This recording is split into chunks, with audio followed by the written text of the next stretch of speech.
প্রিয় দর্শক বন্ধুরা, আজকে আমরা যে বিষয় নিয়ে আলোচনা করব এবং কথা বলবো সেটি হচ্ছে যে একটি দেশি ভেড়া বছরে কয়টি বাচ্চা দিয়ে থাকে।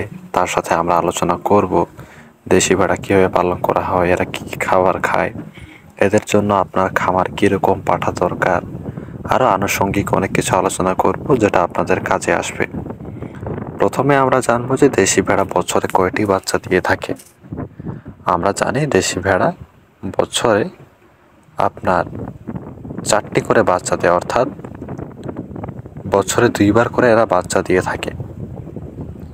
প্রথম 6 মাসে 2টা, দ্বিতীয় 6 মাসে 2টা, এবং কোনো কোনো সময় দেখা যায় এরা 3টা করে বাচ্চা দিয়ে থাকে যদি সৃষ্টিকর্তা সহায় থাকেন।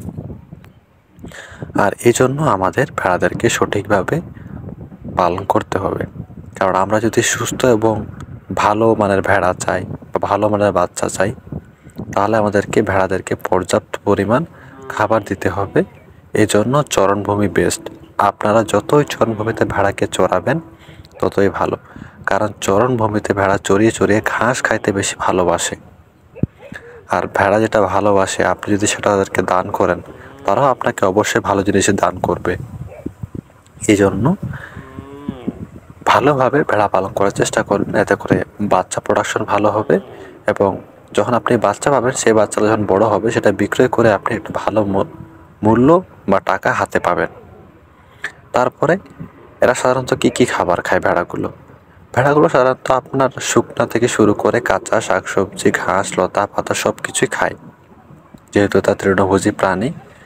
আর এদের পালন করা এতটাই লাভজনক যে আপনার খাবার নিয়ে কোনো চিন্তা ভাবনা করতে হবে না যদি আপনার চরণভূমি থাকে। মনে করেন যে আপনার এলাকার আশেপাশে খোলামেলা জায়গা আছে, নদীর ধার আছে, বড় বড় বাগান আছে, তাহলে তো কোনো সমস্যা নেই। আপনি একদম বিন্দাসে স্বাচ্ছন্দ্য মতো ভেড়াগুলোকে পালন করতে পারবেন, একদম কোনো রকম খরচ ছাড়াই।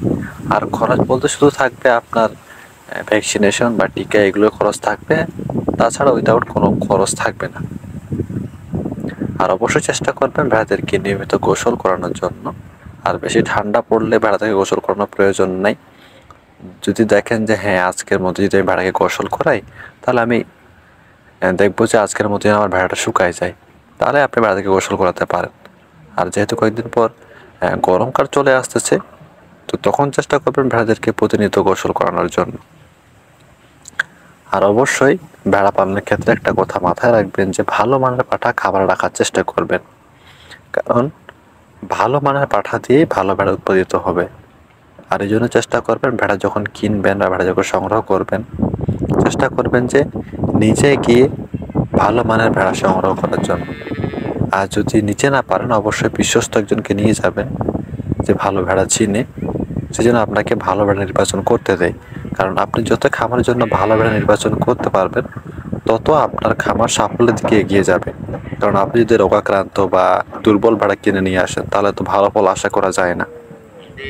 এই জন্য চেষ্টা করবেন ভালো মানের ভেড়া বাজার থেকে ক্রয় করার জন্য। আর যেগুলো আনুষঙ্গিক জ্ঞান থাকা দরকার, মনে করেন যে কখন কি খাবার দিতে হবে, কখন কোন টিকা দিতে হবে, এগুলো জেনে রাখা অবশ্যই প্রয়োজন ভেড়া পালনের ক্ষেত্রে। কারণ হুট করে যদি আপনার ভেড়া কোনো কিছু হয়ে যায়, মনে করেন যে আপনার এলাকার আশেপাশে ডাক্তারও নেই, ডাক্তারের ফোন নাম্বারও নেই, তো এরকম অবস্থায় কি করবেন? তো এই জন্য এই সাধারণ বিষয়গুলো জেনে রাখা প্রয়োজন, যাতে করে ভেড়া পালনের ক্ষেত্রে বিষয়গুলো আপনার কাজে লাগে। আর অনেকেই ভেড়া পালন নিয়ে ছোট চোখে দেখেন, তো এমন কিছু করবেন যেন আপনাকে দেখে মানুষ বলে যে দেখ, ওর মতো হইতে পারলি না তো কি করলি। তো অবশ্যই ধৈর্য ধরে থাকবেন, সফলতা আসবে। ভালো থাকবেন, ধন্যবাদ। দেখা হচ্ছে নতুন ভিডিওতে নতুন বিষয় নিয়ে।